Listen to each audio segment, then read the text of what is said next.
Right, so hi everyone. So got here today Lewis Smith, a good friend and long-term 40k battle buddy.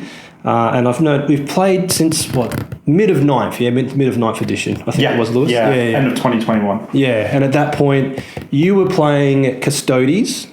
Yeah, Telemon Dreadnought. Filthy Custodes. Yeah. And then you went to Drakari, and now you were Tau. Demons in between. Oh, that's right, of course. Yeah, you wanted to block that out of your memory, probably. Did I play Demons? I can't remember, but yeah. So I've known Lewis now for about three and a bit years, and definitely I've seen his progression sort of really step up as far as 40k goes. He's really come a long way as far as his expertise, and obviously why we're Pizzagate today together is that he recently went 4th of 850 players in the London Grand Tournament, so a massive achievement.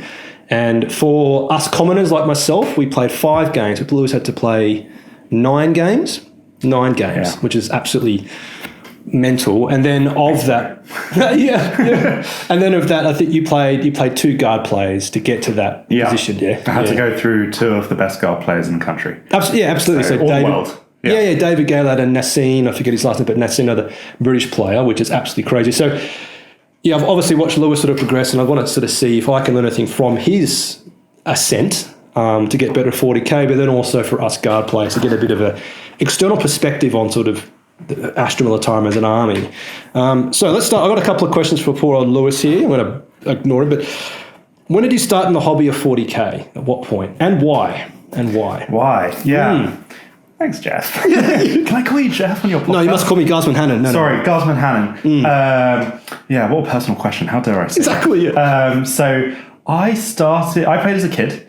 It's probably the same as you when you were in Australia, playing as a kid. Yeah. And then I kind of stopped and got back into it during COVID. So it was when Indomitus came out, if you remember that box. Indomitus. That was the Tyranid versus Space Marine box at the beginning of 9th edition. Oh, yeah. And, yes. Yeah, I ordered it from my local game store in Oxford. Yeah. And myself and several other friends played over TTS, doing Crusade together, nice. doing paint chats, and like approaching it from the point of just like, we want to collect the cool stuff. Yeah. We wrote our own rules. And made our own game. Jesus. So my collection was completely dysfunctional for a game. So by the time we had met in end 2021, I could have never played that army against you because I didn't have enough troops to feel a legal force organisation chart because I didn't know what that was. So it shows how far I've come. Yeah. They changed the game around it. Yeah. Don't need that anymore. So, exactly. So that's where I started. Blood Angels. Fuck. Oh, well, I remember that. Yeah, you played. Yeah, so, and then so army-wise, so obviously you play Tau now. We've got this beautiful model on display. So you play Tau, but then you were Demons. Backwards. Yeah, we're going to do it reverse chronologically. Tau. Demons. Oh, no, sorry. Tau. Thousand Sons. Tau. Thousand Sons. Demons. My Tau and Thousand Sons are red, as well as my Blood Angels. That's the real theme between the armies. My Custodies are red as well. Oh, yeah. There's Custodies there. There's Space Marines. Drakari. Yeah. So, what is that, 5 or 6 armies? It's quite a collection. And then I think a question on the road to that is that you have like 5 armies. Do you think it's important, if you want to progress in 40k, to play multiple armies? Yeah, I think so. I think it's twofold, because I guess you just asked me like why did I want to play the game? Why did I get back into it? And there's definitely the hobby element is why I wanted to get all those armies. Like they're all very different, even if I decide to paint them all in the same scheme, because I'm a bit of a weirdo. No, you just like red. I like red. And I'm a bit blind like that. Yeah. But like they're different models, and that brings me a lot of enjoyment. I think I think also there's a game design point of Games Workshop is models which look different, do different things. There's even if there's commonalities between armies, there's different things. Like if I wanted to play an aircraft, I got this to do that, and it's the same when I had Custodians. I got an Ares gunship. Oh, that's right. Yeah, I think we played that as well, I played against someone else. But I think that kind of dictated a lot of what I wanted to play, and I think goes hand in hand with a diversity of play experience, because you buy different models to keep the game interesting, and that also leads to different plays and different armies. So I think there's nothing wrong with being, like, let's call it a faction specialist and just playing one army to death. Guns in hand. And but if you're going to do that, you've got to play against a diversity of things. And I think playing different things is a substitute for playing against lots of different things because Yes. you learn what the opponent's army does through playing it yourself. Yeah, exactly. And like I relate to that. So in LGT, I played against Space Wolves Thunder Cavalry Jail, and I think I lost that purely because I didn't know what they do. I didn't know they could move, advance, and charge, and basically have a 30-inch threat range. I just couldn't conceptualize it, and then that's what folded the game for me. I think that's a big part of it, and I'm definitely like everyone else who plays the game, where you probably are going to most of the time lose the first game you ever play against an army if you haven't played against it before.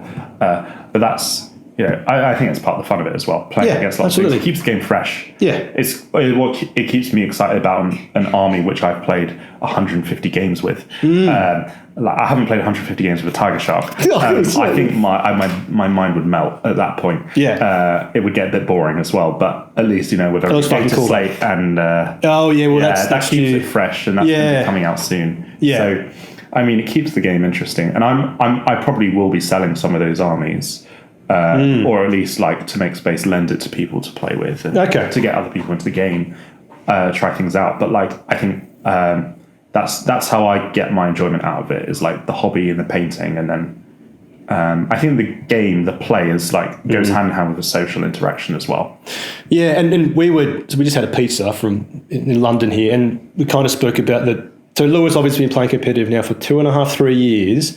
And we were discussing that it feels like 40k, definitely in London and the UK, the scene is getting more and more sportsman-like, enjoyable, less of that sweatiness in inverted commas. I think it's profound how much you can see it when you attended. You were telling me how this was the first time you had been to LGT.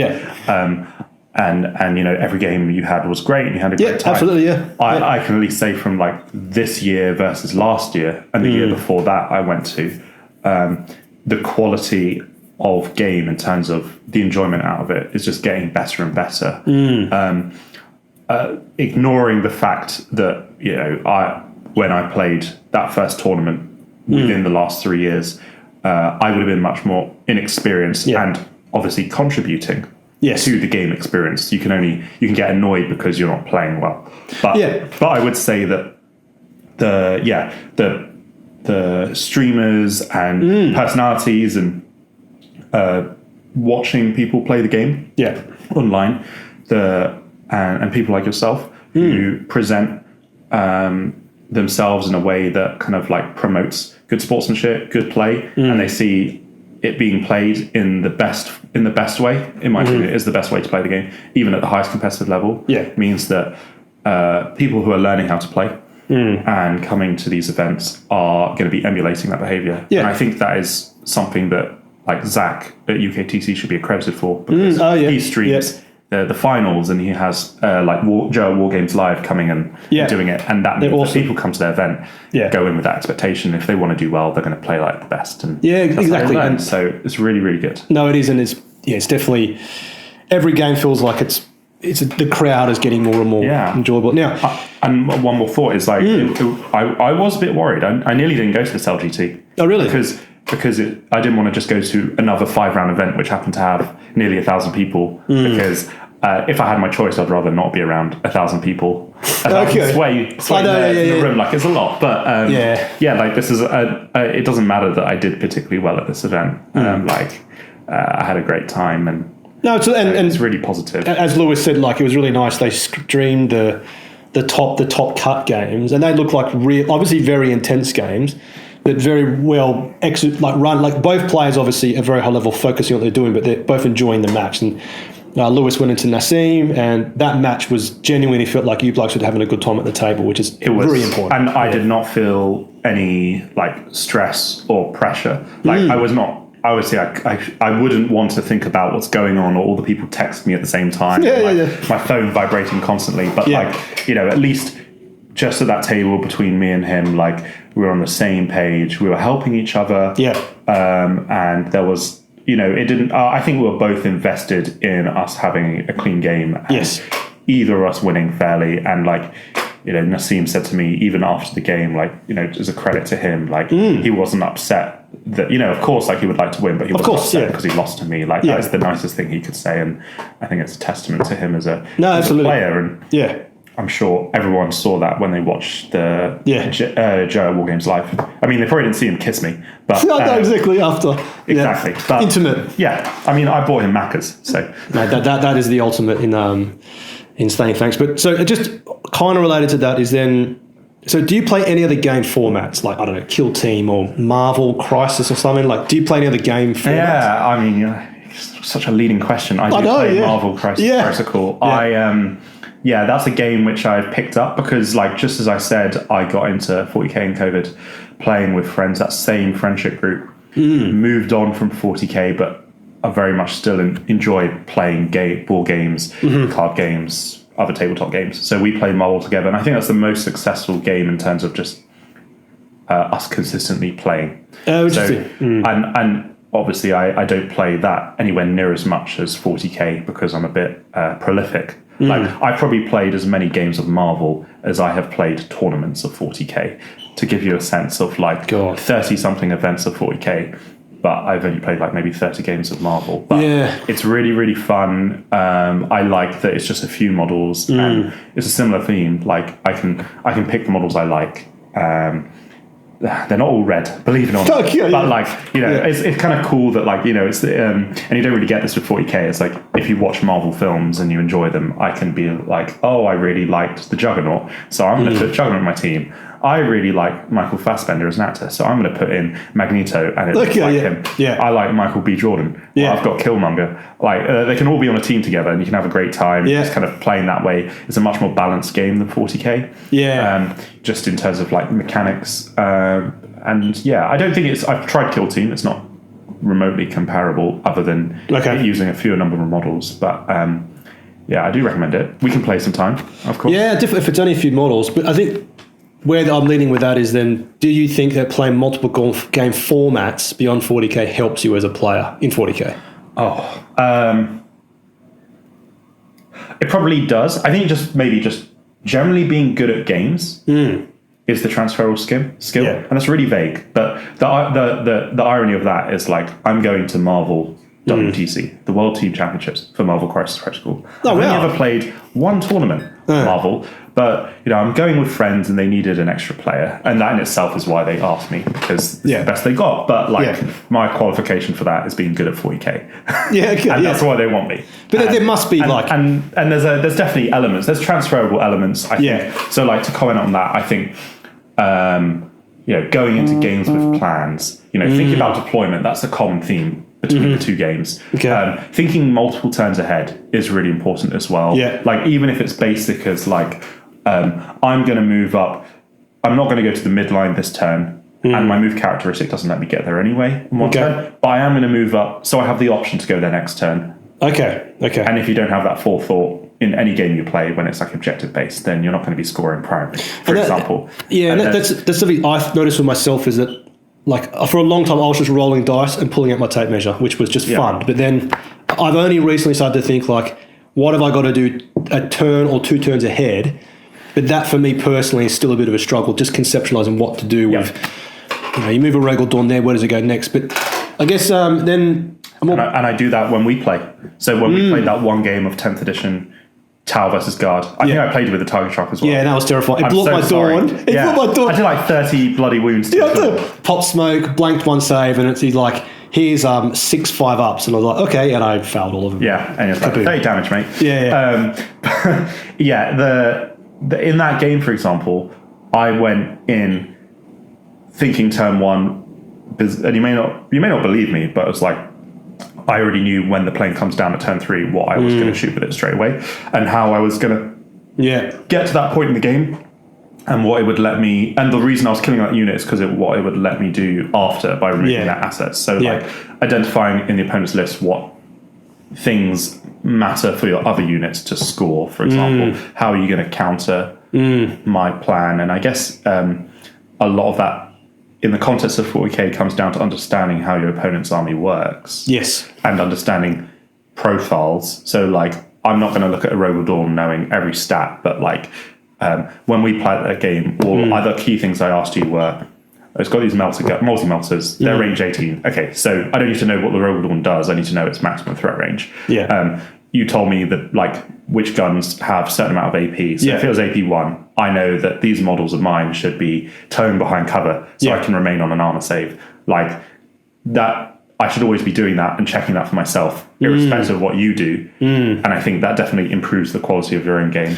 Yeah, and I don't know if so I spoke to in an RT I played recently, one guy just said an easy way to think about it is the point costs. So how many points is that? 50 points. Like, okay, what's that 5 models going to do? Not much. What is that? What do those 5 models cost there? 500 points. Like, bad example, but do you think that would help? Just asking the point cost? Because, okay, this model costs 290. Is it 290? Say 290 for this model right here. Do you think points is a good way to think about it? I think it's interesting. I probably don't, to be honest. Okay. I don't, because you could throw away half your army to deny your opponents 1 point on primary, and that could be the difference between winning a game or not.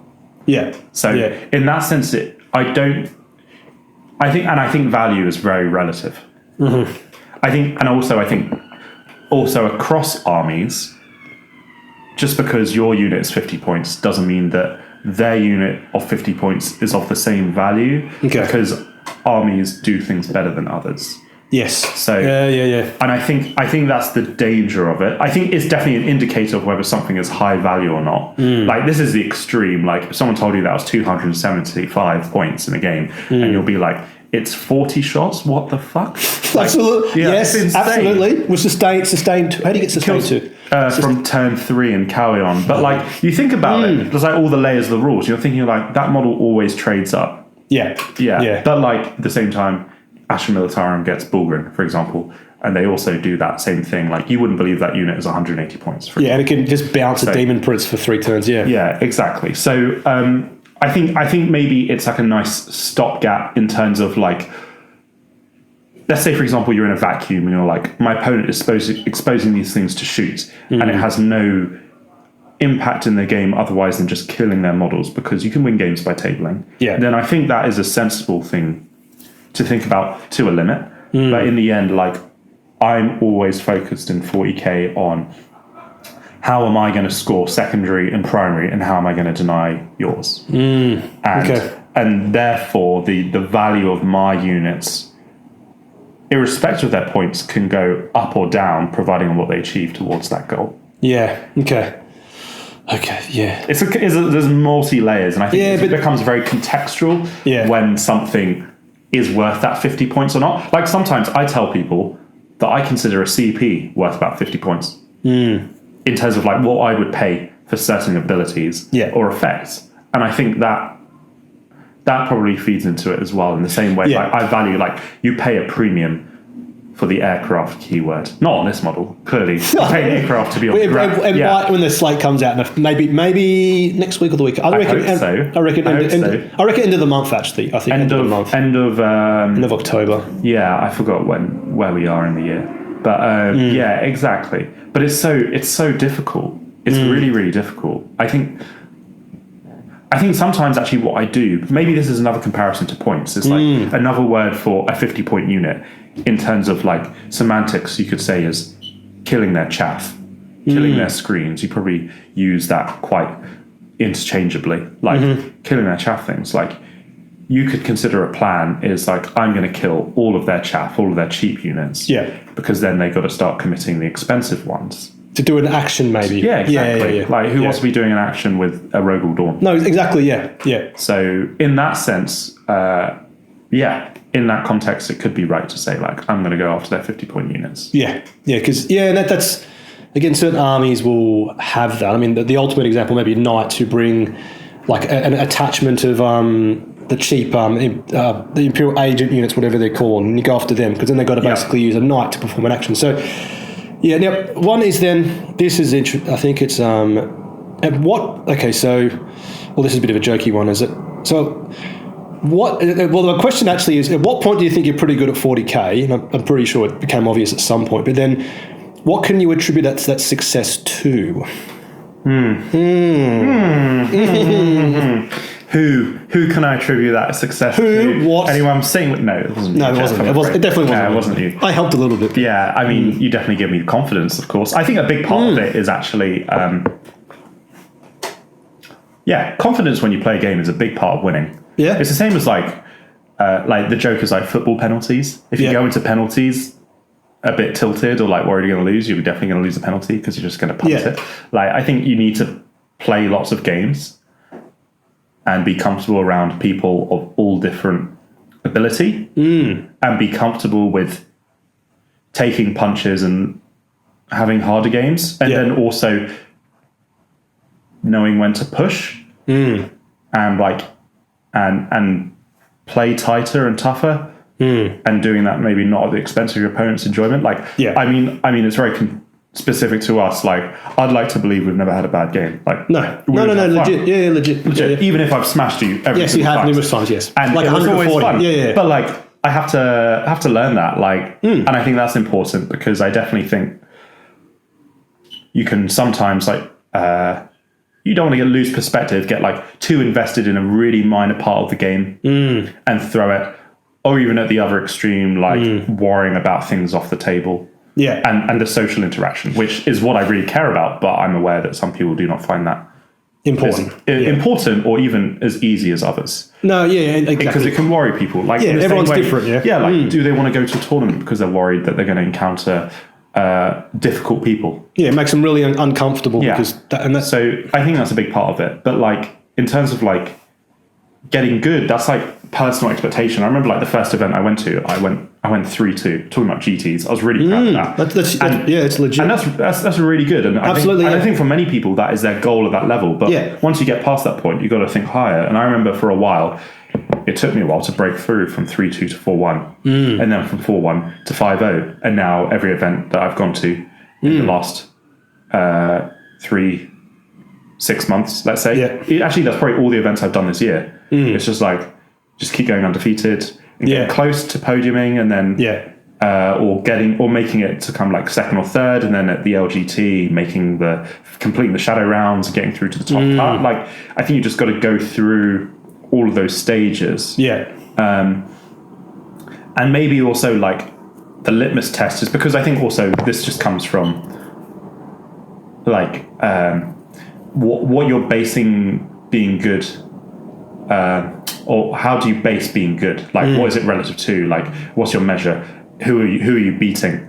And also, are you playing better people and trying to learn from them? Yes. And then maybe just like other things like rankings or whatever. They feel a bit more artificial at times, but I think, I don't know, it's reached a point now where if enough people tell you that you're good, you're probably exactly good. Yeah. But, and I think it's interesting with mindset, because I've always, like, other people will call it reps, and I always think it's interesting because reps is a term from the gymnasium where you pump an iron. And I'm always like, it's funny because it's 40k, but then it's interesting with I've always thought about, like, when you play a physical sport, if you're angry about losing, you can insert physical pressure into what you're doing. You can hit harder, punch harder, kick harder, run faster. But in 40k or any intellectual board game, when you're frustrated, you've got to channel it through your brain, and that is a very different style of approaching things.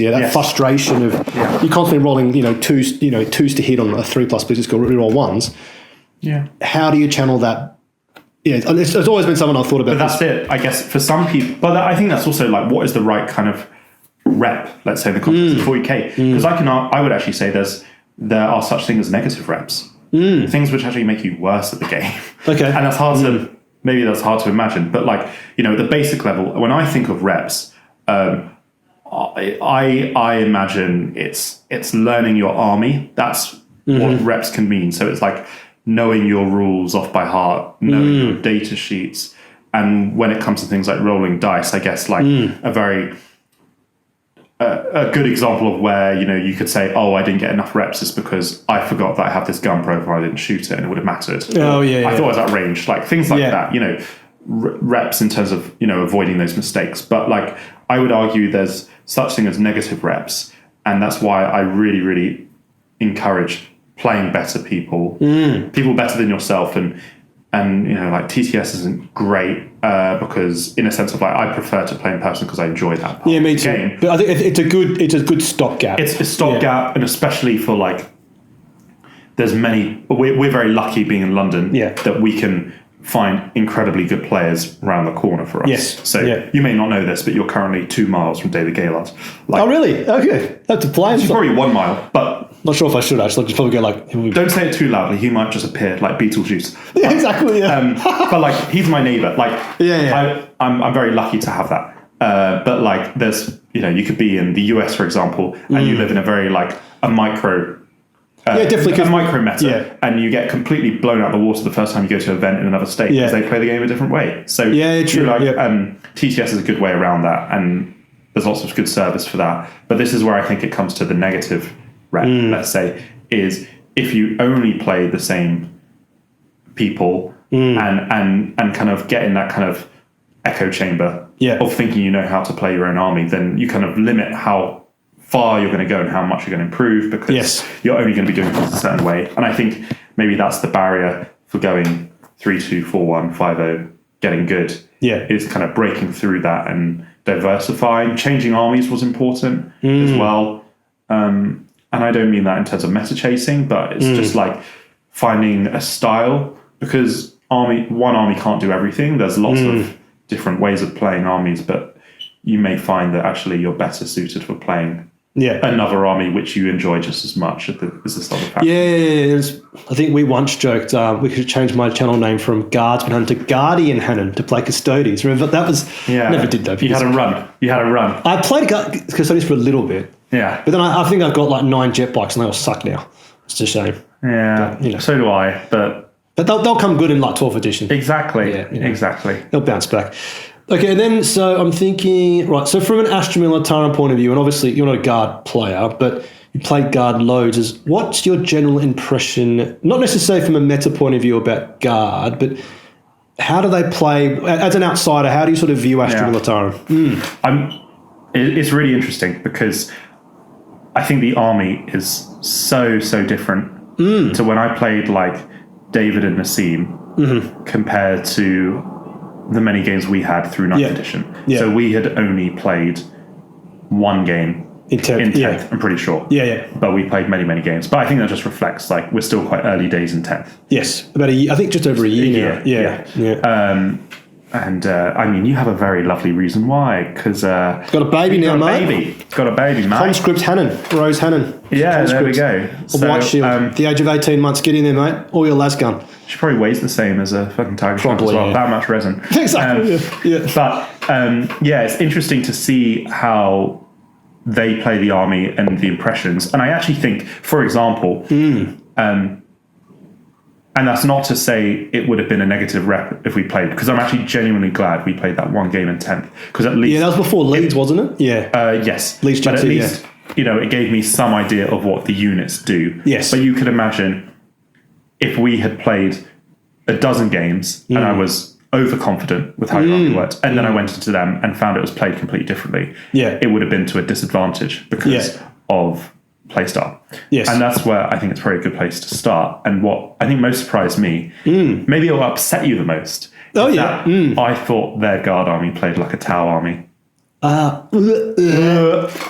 Cancel the interview. Yeah. Smash this plane. But what do you actually mean by that? Like, so when I played you with my Tau, I had many units of infantry. Yeah.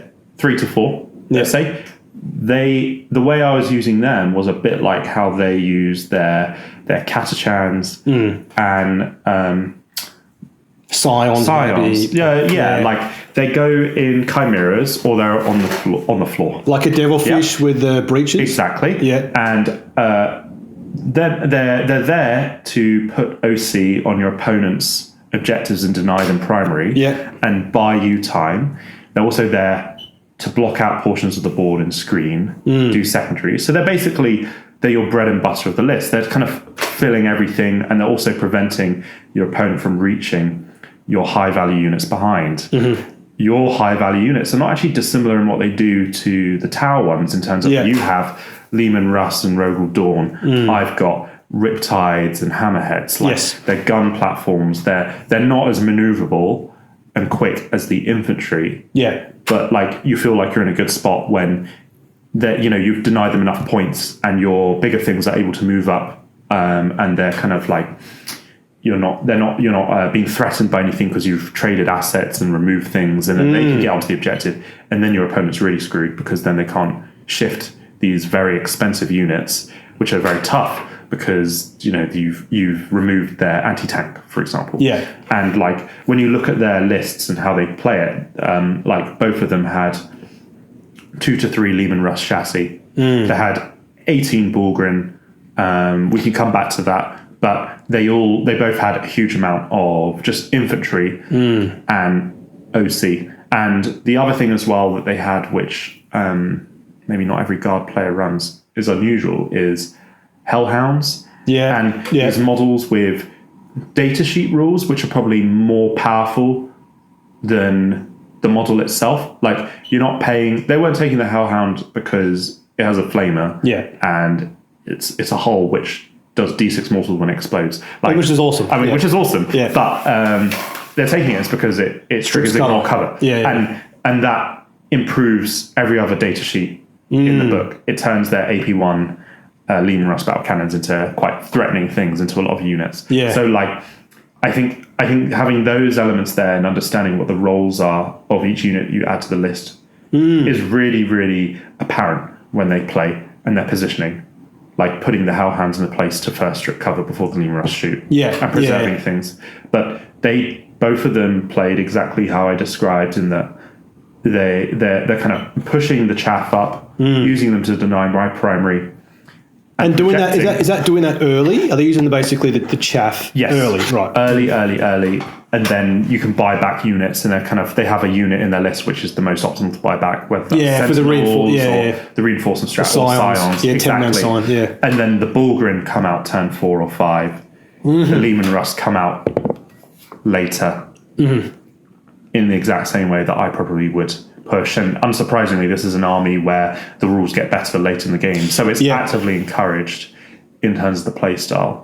Yeah. And they do the exact same thing. And I thought it was quite interesting to play against. Yeah, and then to Bullgryn, so everyone, like, again, some of my Patreon stars should be ringing. I took 12, 2x3 and 1x6, and the meta now is, pre-balanced data set coming out in a couple of weeks, but it's 18 Bullgryns. Now, everyone is expecting the nerf bat to hit them by at least 5 points a model, like minimum. But then, from a conception point of view, it's like if we took Bullgryns out, like, what would I mean, you don't know Guard super duper well, but what would you replace that with? Either from a unit or from a unit deliverable. If that makes, I'm making this quite complicated, but if we took Bullgryns out, it's like, what do you put back in there? Because again, to sort of draw the point is that 4+ invul save, 3 wounds, -1 damage, 6 up, feel no pain means against some pretty nasty stuff you can just bounce everything. And they given that infantry can a very specific thing we don't have across the rest of the army. So again, the question is, if we took Bullgryns out, what would you put back in there? Either be a unit or a playstyle. Well, I think it's in the context of the meta as well, because the other boogeyman, let's say, is like the Dark Angel list with the Deathwing Knights. Yeah. And you probably encountered those at LGT yourself or have played them. I've heard about it, and it's not nice. They're not nice, but that's a unit of like 20 attacks damage 2, which becomes completely irrelevant when they touch Bullgryn. But I'm sure, actually, and this is probably part of why I had a good game into David and Nassim, is I had breaches, and breaches are 40 shots or 30 with all the drones and extra war gear of re-rolling, of strength 6 re-rolling when you're on objective, like damage 1, like they just completely shred them. So it just ignores the rule of -1. Ignores the -1, and I don't care that you have an invuln. Like, you're on a 4+ anyway. Like, this is an example, I'd say, where actually, if a meta shifted the other way, where they became less good because of the profiles they're facing, then you wouldn't take them for the same reason. So I think I wouldn't be looking for something to replace them to play the army the exact same way. I would be thinking, what would I be taking to beat the other things that I'm trying to play into? Yeah. Because the army still, even if you were to play the same way with like your screens and the tanks behind,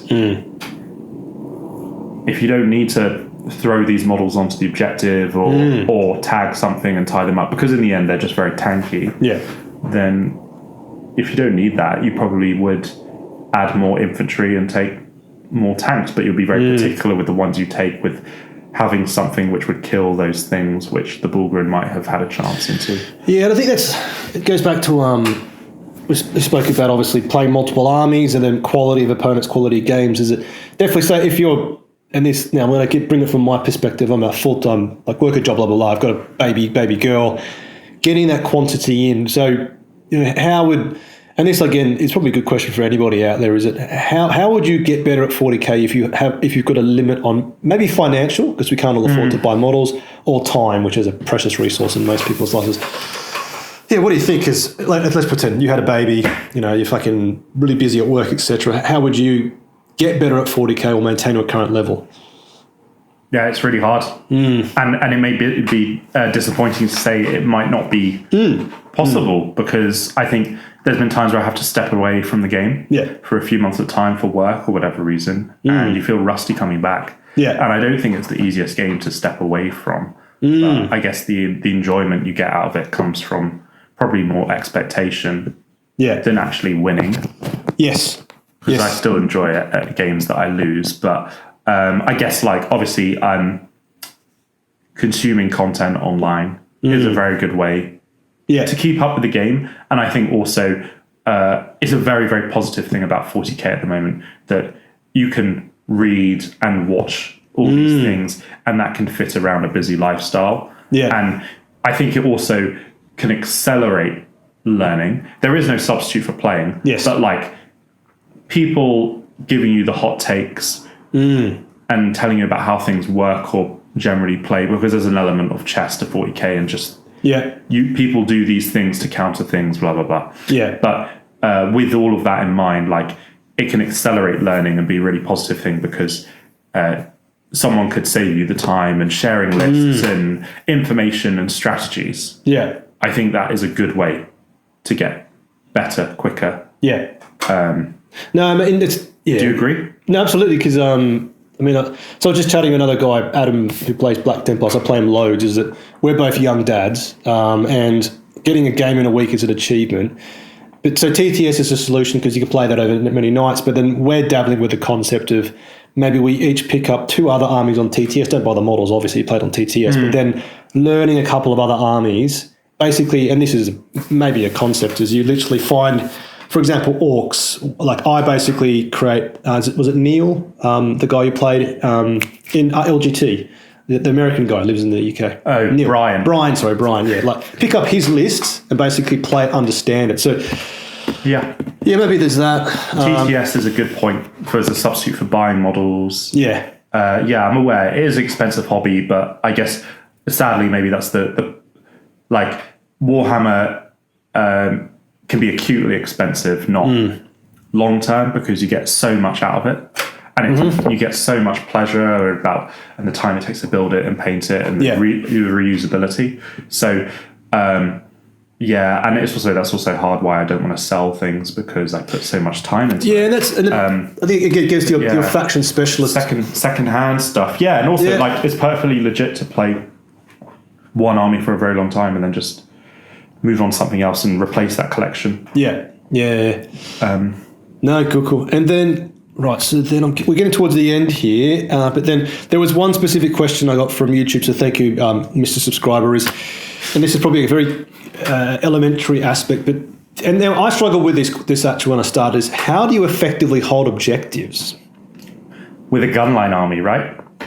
Because this is a guard army. Yes. Yeah. Because and now I'm imagining this player struggles with melee threat armies because, again, I used to try and hold objectives with 10 jungle fighters or 10 Cadians and they get charged by someone. Good luck with that. Exactly, it sucks, but it's a hard time being a guardsman. It certainly is. Yeah. Well, this is a prime example of an answer to armies like that.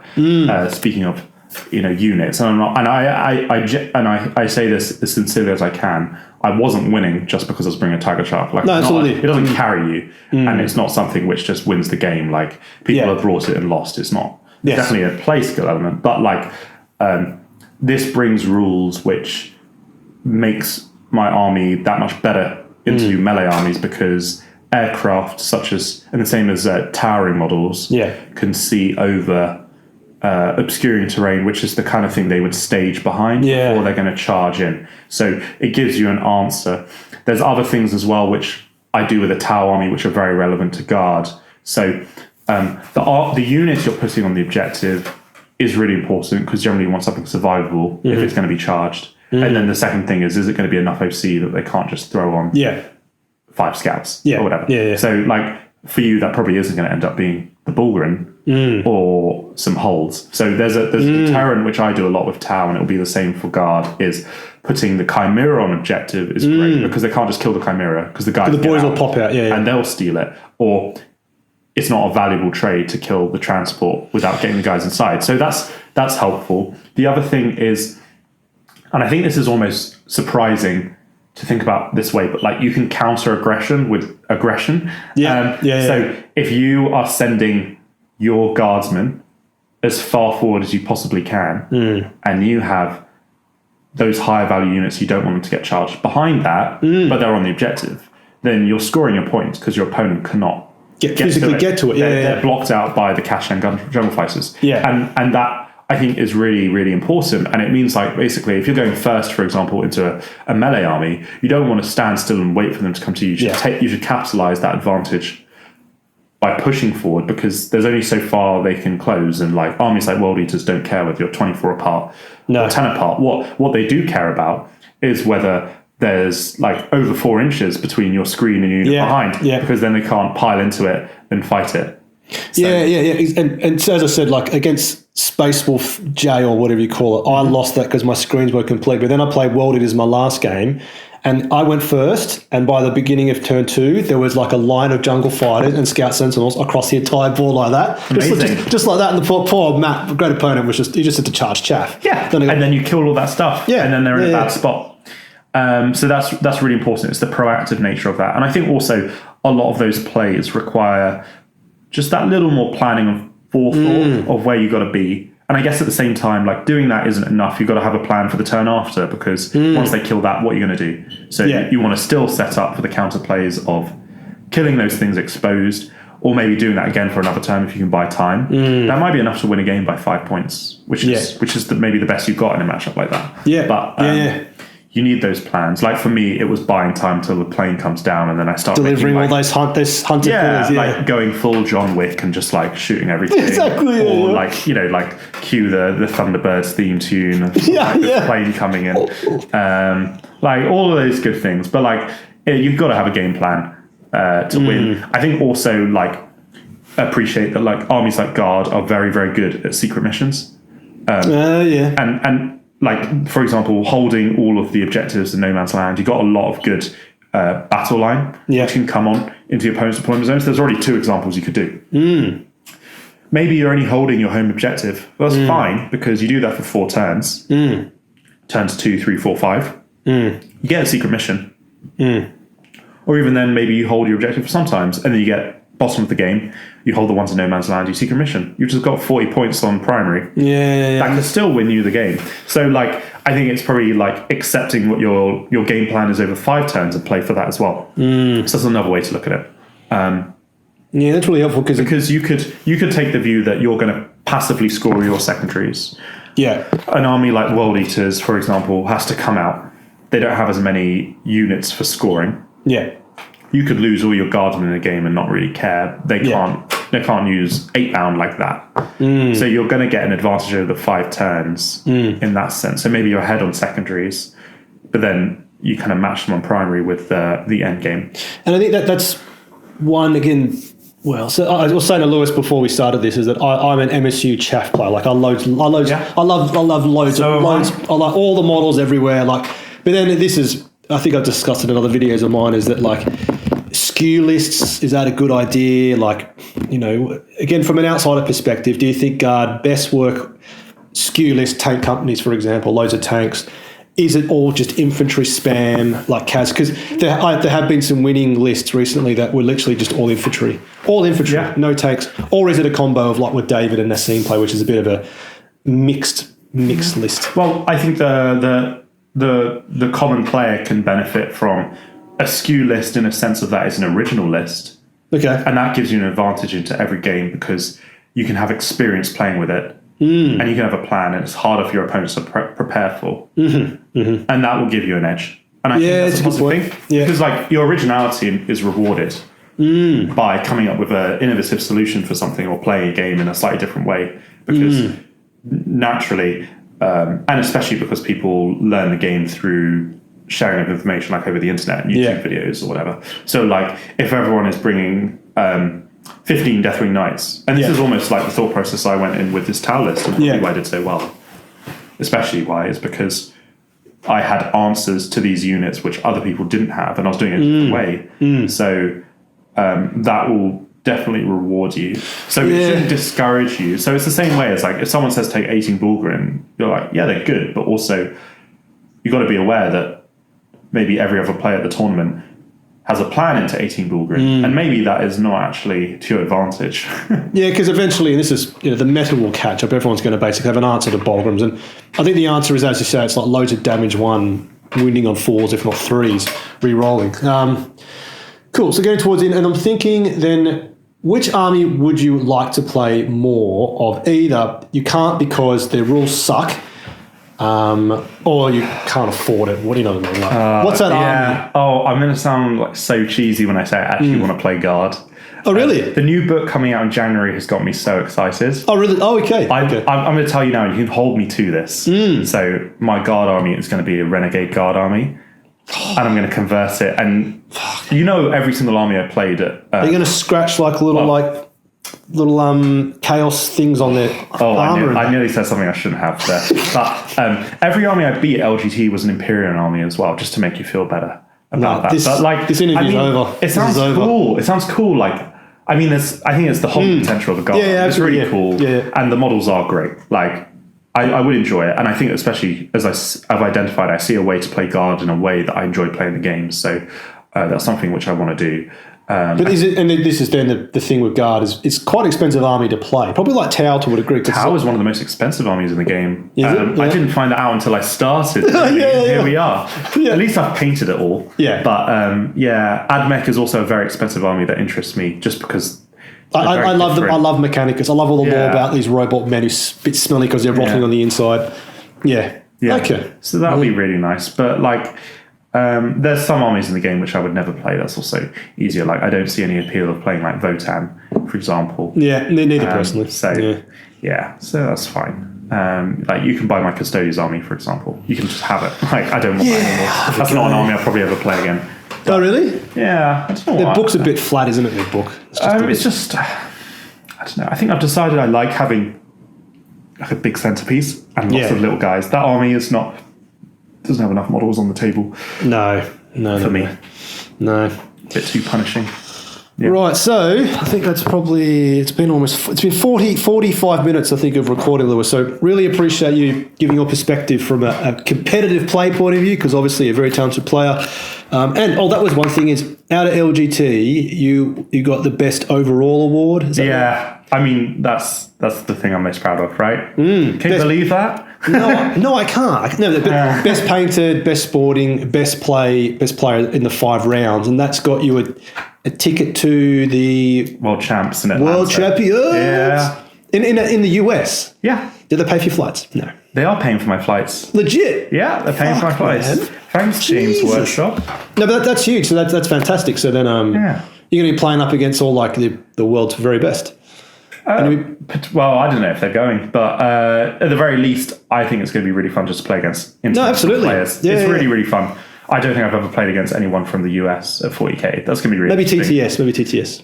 Even then, I don't think so. I played more Europeans. Yeah, I played. The time zone makes a difference. Oh yeah, because they're 5 hours ahead, behind at minimum. But then the worry with that is how are you going to fit that on the plane?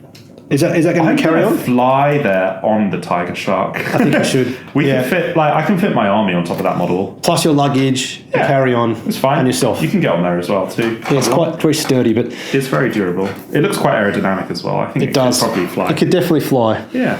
If we chucked it off the balcony here, 6 stories up, it might. I'd be worried for the ground. Exactly. Yeah. All right, Lewis. I really appreciate your perspective on this. It's fantastic to talk to you. And I'll see you across the tabletop sometime. Yeah. See you later, mate. Cheers, mate. Bye. Cheers. Tank Commander Glenn. Tank Commander Watchdog Van Etten. Tank Commander Mitchell. Lieutenant Burke Nielsen. Lieutenant Smith. Colour Sergeant DuPont, Sergeant Adal Scott, the Colonel Merrill, Veteran Gibson, Hall, Lundeen, Guardsman Beard, Coquelin, Hills, Malik, Nitin, Nguyen, Tonkin, Conscript England, Evan Gunn, Goodwin, Bullgryn King.